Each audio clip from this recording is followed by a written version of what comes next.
随着观光产业回稳，扩大服务量仍是现主是每一个业者需要面对的问题。台南这间知名的国际饭店，在抢先举办招无活动。那之所以想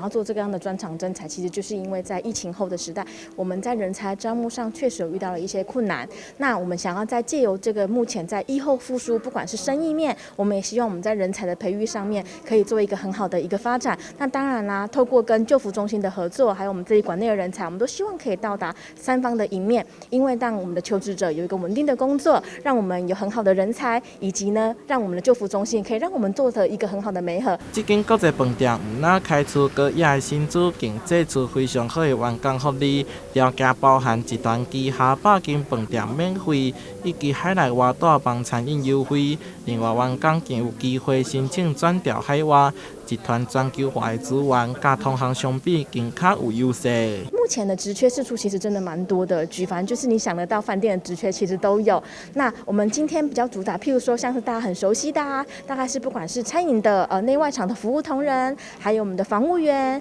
安全员，还有一些厨师类的相关的职缺，其实都有释出。疫情的时阵烦恼无生意，疫情解封了后烦恼人无够。饭店业者期盼会当尽快补齐人力。若是讲你有兴趣，欢迎把握机会跳槽赚金马。台南新闻上快采访报道。